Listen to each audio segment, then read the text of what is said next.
Hey, fellow problem solvers, Colfax Math here with an IB exam review. You know how you learn how to juggle, Claire? How? Practice. It's all about practice. Just like doing well on any standardized math exam, it has to be a lot of practice. Today we're going over topic 2 in IB Math, SL, AA, Analysis and Approaches. I have a 6-problem practice exam here. This is from paper 1, a no calculator exam, but you are allowed to use the formula book. What I'd highly recommend you do is have paper and pencil out in front of you, pause the video, do the problem, unpause the video, and then watch how I do it. So with that said, this is not a military placement exam, a union entrance exam. This is only for the IB Math, SL, Analysis and Approaches exam. And this is topic 2, functions. All right, pause the video, give this one a try. Unpause the video, watch how I do it. Given the function f of x is equal to 2x plus 3 and another function right here, find f of negative 2. This is really just checking your function notation knowledge. This is just really all it says is take this value and plug it into this function. Your notation should say f of negative 2 is equal to 2 times negative 2 plus 3. Or f of negative 2 is equal to negative 4 plus 3, negative 1. Make sure you have that notation. Part B, find the value g of f of x. Another way to see this is a composite g of f of x. This is saying instead of plugging in a number into your function, plug in a function in your function. Plug f of x into g of x. So f of x is this. So what I need to do on this composite function is take this and plug it in here. So g of f of x, making sure you keep track of that notation, is equal to x, which is 2x plus 3.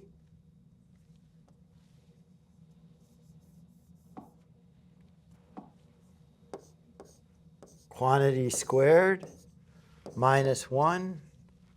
So g of f of x, I have to FOIL this out to get 4x squared plus 6x plus 6x plus 9 minus 1. Combining similar terms, g of f of x is equal to 4x squared plus 12x. 9 minus 1 is plus 8. All right, let's move on to number 2 here. Again, pause the video. Try this problem on your own. Unpause the video. Watch how I do it.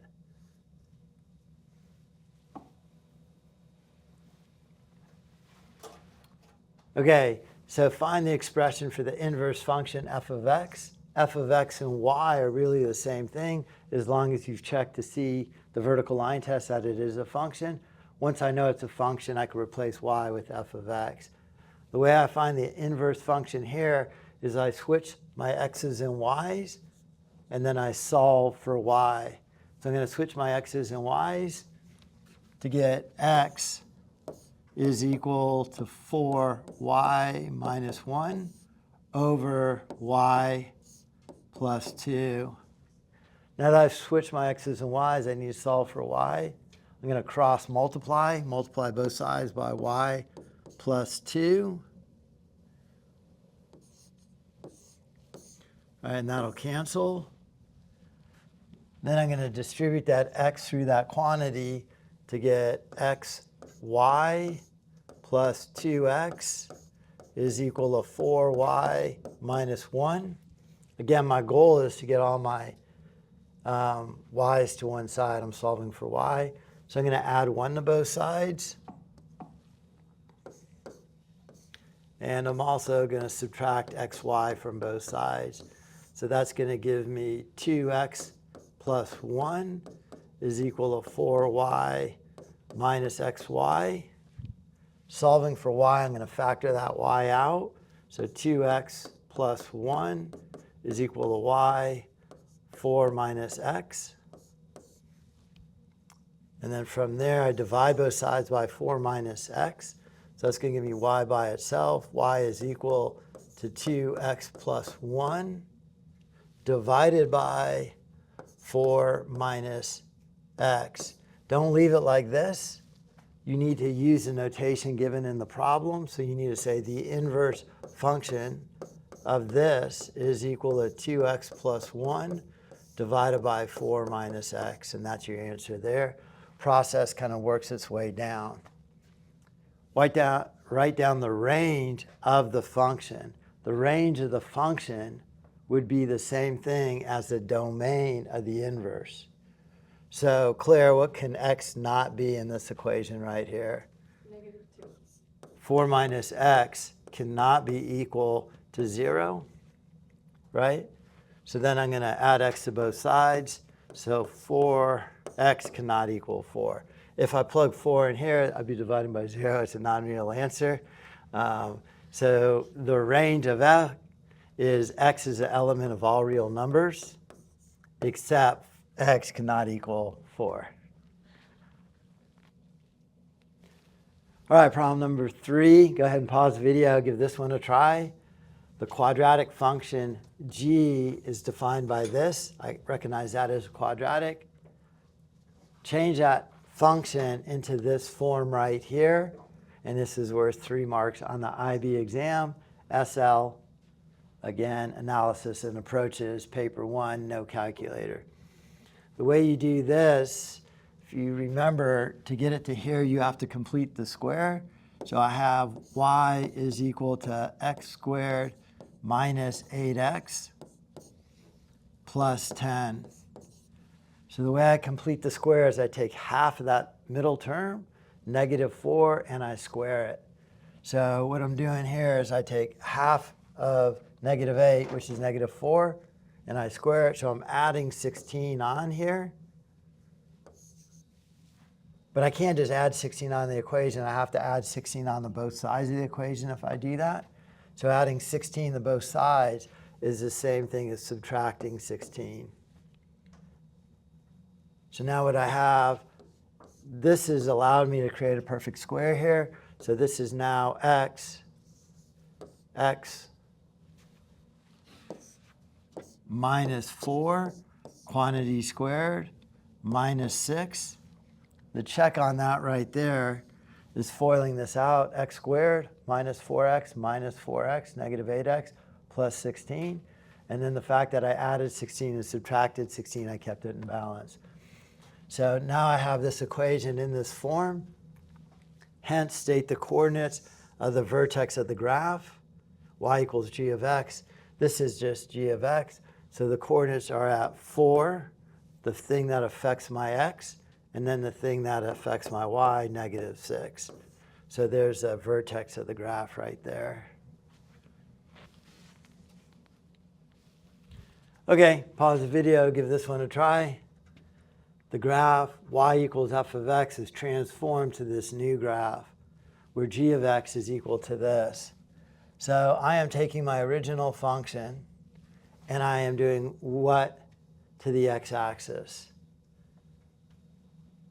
Because what I'm trying to figure out here is what transformations I'm doing. So this is pushing the x value over 2. So describe the sequence of transformations. So it would be a horizontal shift of 2. And I know that because this 2 is attached to the x. And then as I look at this function as well, I have f of x right here, minus 2. So that's pushing it over 2. But I have that 3 in front. That 3 is going to scale the whole thing. So it's going to increase the magnitude. So it will increase the magnitude. You need to write a word out there on the test.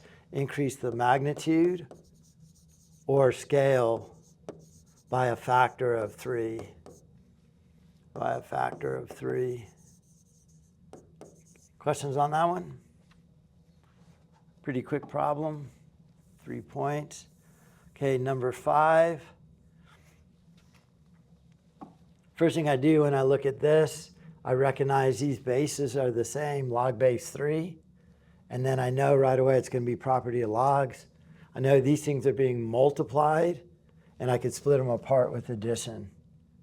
So this, using the property of logs, I still have log base 3 of x minus 2 times x, and that's equal to 1. Again, it's a no calculator exam, so I know it's going to work out.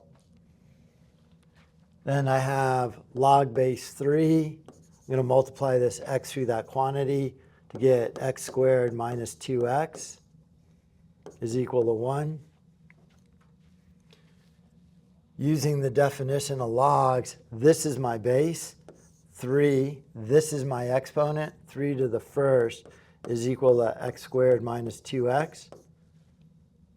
I recognize that as a quadratic. 3 to the first is just 3. So I'm going to subtract 3 from both sides to get 0 is equal to x squared minus 2x minus 3. I recognize that quadratic is being factorable. 0 equals x and x. Factors of 3 are a 3 and a 1. One's positive, one's negative. I want the larger one to be negative. Let me double check that. X squared minus 3x plus 1x. Minus 3, I did that correctly. So x can equal negative 1 or x can equal 3.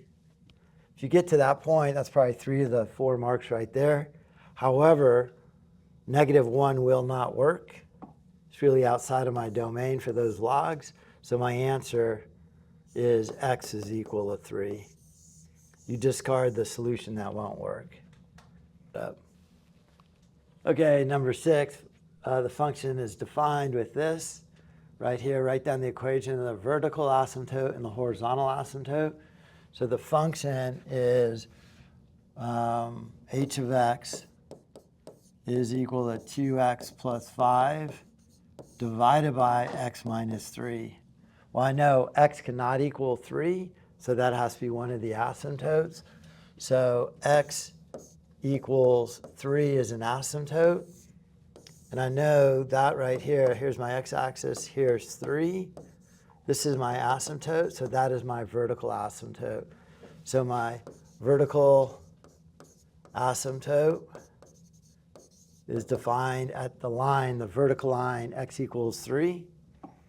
And then my horizontal asymptote are the leading coefficients.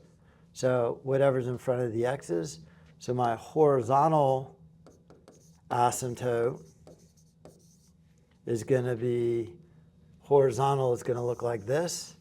Y is equal to 2 over 1, the leading coefficients in front of the x. So at 2 is what it cannot equal. So those are my two asymptotes. Then part B says find the x-intercept of this function. Well, the x-intercept, where's it cross the x-axis? It crosses the x-axis when y is equal to 0. So I take this value right here, and I set it equal to 0 is equal to 2x plus 5 over x minus 3. I cross multiply 0 times all of that. I get 0 is equal to 2x plus 5. So 0 is equal to 2x plus 5. Solving for x, I subtract 5 from both sides, is equal to 2x. Divide both sides by 2, and I have a value for x. X is negative 2.5, so negative 2.5. Then you need a corresponding y value. Well, I know that's when y is equal to 0.